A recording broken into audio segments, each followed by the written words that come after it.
Shalom, selamat pagi buat kita saudara-saudari yang terkasih di dalam nama Tuhan Yesus Kristus. Selamat berhari Minggu bagi kita semua dimanapun kita berada pada saat hari ini. Injil hari ini berbicara tentang pengakuan pribadi tentang Yesus. Pengakuan adalah suatu ungkapan yang keluar dari mulut kita sendiri berdasarkan hati dan pikiran dan sesuai dengan apa yang kita rasakan. Pengakuan yang disampaikan oleh sebagian dan dari para murid kepada Yesus adalah berdasarkan perkataan orang lain, bukan menurut apa yang mereka rasakan dan alami saat tinggal bersama Yesus. Namun ketua atau pemimpin para rasul Simon yang disebut Petrus mengungkapkan dan menyampaikan pengakuannya secara pribadi tentang Yesus. Engkau adalah Mesias. Ungkapan Petrus di sini adalah ungkapan yang terbaik dari rasul yang lainnya. Maka Sang Sabda pun menyebut Petrus dengan julukan sebagai batu karang. Petrus tidak pernah belajar teologi dan kitab suci untuk mengenal Yesus secara pribadi, tetapi yang membuat Petrus merasa yakin adalah imannya yang mengakui Yesus sebagai Mesias. Melalui pengalaman-pengalaman yang secara pribadi ia rasakan bersama Yesus, mujizat-mujizat yang dilakukan oleh Yesus kepada banyak orang selama ia bersama Yesus dan tinggal bersama Yesus. Untuk itu kita umat Katolik di stasi ini, marilah kita tinggal dan hidup bersama Yesus dengan cara mengimani Yesus dalam hati kita, dalam perbuatan-perbuatan kita, dalam kegiatan kita sehari-hari, khususnya dalam perayaan Ekaristi yang kita laksanakan setiap hari minggunya. Marilah kita menunjukkan semangat itu dengan rajin ke gereja. Kita juga harus tetap bersabar, meskipun kondisi dan situasi gereja yang sangat memprihatinkan. Namun, kalau kita tetap beriman dan percaya kepada Yesus dan ingin tinggal bersama Yesus, hal itu tidak akan mempengaruhi iman kita terhadap Yesus. Untuk itu, akhir kata, saya mengajak saudara-saudari yang terkasih dalam nama Tuhan Yesus Kristus untuk mengikuti ibadah perayaan Ekaristi yang berlangsung di stasi kita ini, stasi tercinta, yang dipimpin secara langsung oleh Romo Charles SPD. Akhir kata saya ucapkan terima kasih banyak. Shalom.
sama kita sudah Yahudi.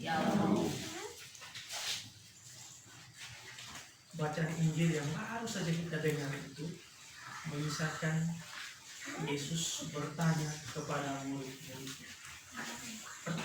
Pertama itu ditanya Yesus kepada murid-murid itu, kalau yang tadi dengar-dengar itu kata orang siapakah aku? Maka keluarlah pendapat murid-murid katanya itu. Ada yang mengatakan engkau ini Elia. Ada yang mengatakan engkau ini Yohanes Pembaptis yang bangkit lagi. Ada yang mengatakan engkau ini salah seorang dari para nabi.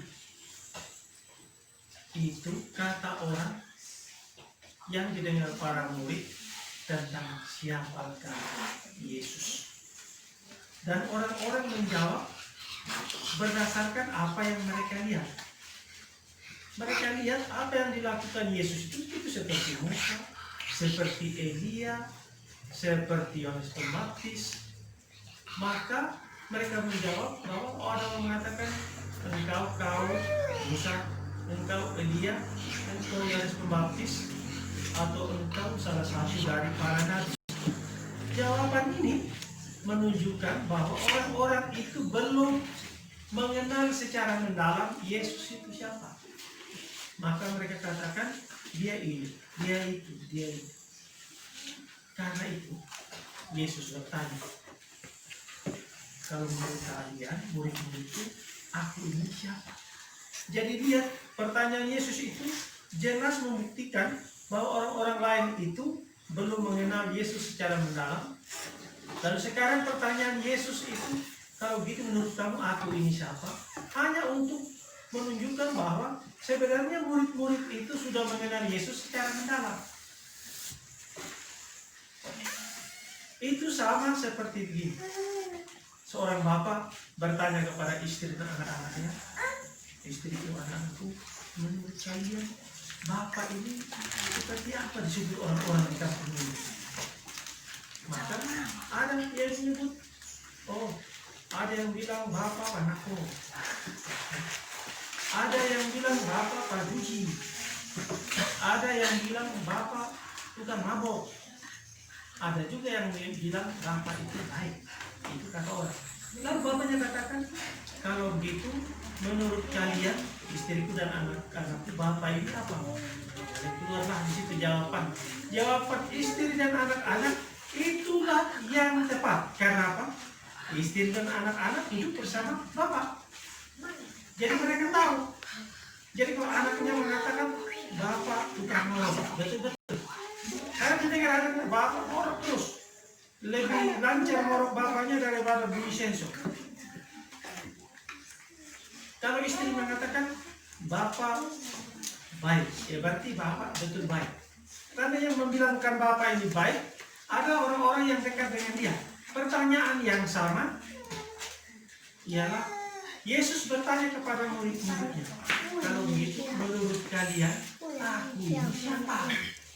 Karena sudah lama para murid ini hidup bersama Yesus.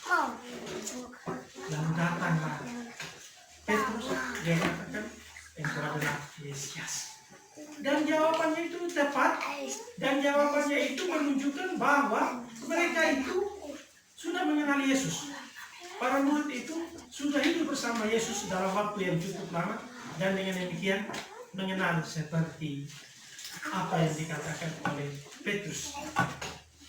Bapak Ibu saudara-saudari yang terkasih di dalam Tuhan kita Yesus Kristus, banyak dari antara kita setiap hari Minggu datang ke gereja, ya kan? Banyak kan? Banyak dari antara kita hari Minggu datang ke gereja. Banyak dari antara kita sudah mendengarkan firman Tuhan, sudah kan? Sudah? Banyak dari antara kita sudah membaca dalam kitab suci seperti apa Yesus itu.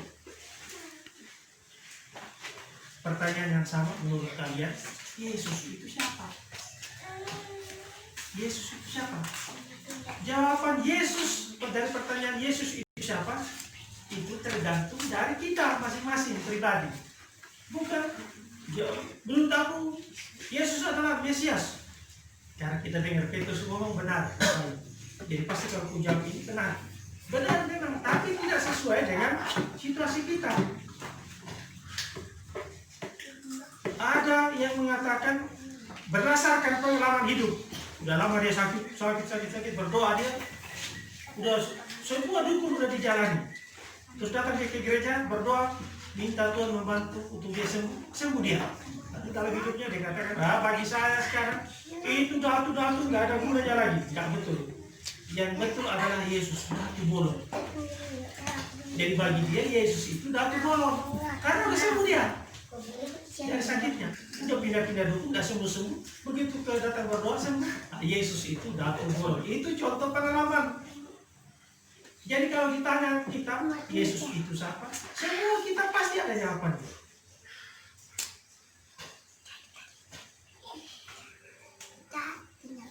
Semua pasti ada jawabannya. Ada pastor orang Jerman, ditanya dia itu misionaris di Flores, ditanya, Pak Pastor, menurut Pastor Yesus itu siapa?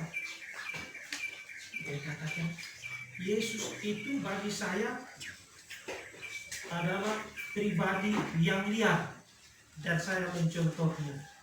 Kenapa dia sebut Yesus itu yang liar? Der wilde Yesus, bahasa Jerman. Itu Yesus yang liar. Kenapa? Katanya liar. Kita bisa bayangkan kalau dikatakan liar kan? Kalau kita lihat binatang yang liar sebentar ke sana, sebentar ke sana, sebentar ke sana. Nah, bagi dia Yesus itu liar karena sebentar udah di rumah badan, sebentar lagi di atas gunung, sebentar lagi udah di pasar, sebentar lagi udah di danau. Cepat-cepat dia pindah, lihat. Maka pastor itu pun dia mengikuti Yesus. Dia pergi ke mana aja. Umatnya ada di kebun dia.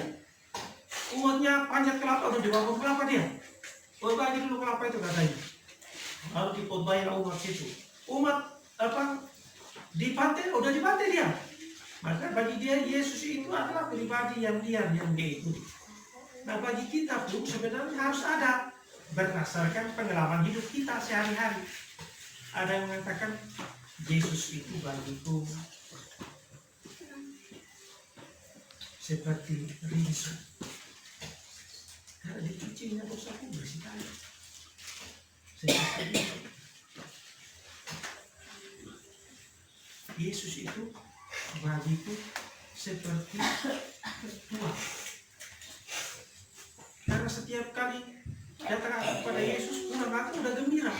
Sama seperti aku minum tua, badan lemas, kurang senang, begitu minum tua, udah gembira terus. Nyanyi 10 lagu itu, nggak sadar, udah 10 lagu.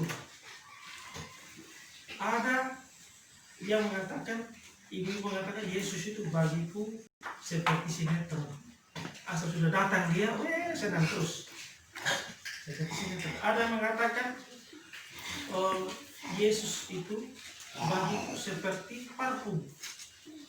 Asal aku ke gereja pulang sudah lega perasaan itu seperti menjadi pusat perhatian orang aku. Karena kalau orang pakai parfum langsung tanya, siapa yang pakai parfum katanya? Dianggap, oh ini rupanya, kali. Ada yang mengatakan bahwa Yesus baginya itu seperti arisan.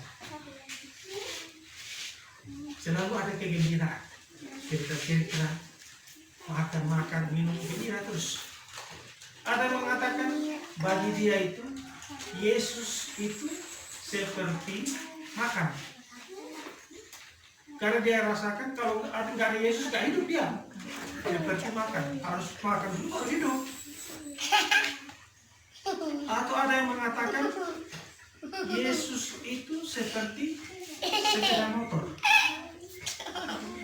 Karena mengantar saya ke tempat tujuan saya dengan aman. Seperti Yesus. Itulah Yesus dalam hidup kita. Jadi kita semua pasti memiliki gambaran seperti apa Yesus itu. Yesus itu orang yang mengasihi bagiku. Karena dia dikasihnya semua satu keluarga sehat-sehat semua. Ada yang mengatakan Yesus itu yang selalu menegur kalau aku berbuat salah. Atau ada yang mengatakan Yesus itu selalu menolong di keadaan sulit. Terutama anak-anak ketika ujian nggak tahu dia jawab apa. Begitu berdoa, Tuhan Yesus tolong aku tiba-tiba dalam di pikirannya, jawablah betul. Ini kali B lulus. Yesus itu. Maka kita semua kalau ditanya oleh Yesus, menurut kalian siapakah aku ini? Mestinya ada jawaban. Dan jawaban itu datang dari hati dan dari pengalaman kita sehari-hari. Maka marilah kita menjadi murid Yesus yang setia. Karena Yesus selalu ada dalam hidup kita. Dia selalu setia mendampingi kita. Maka kita pun harus setia mengikuti. Semoga kita tetap menjadi pengikut Yesus yang setia.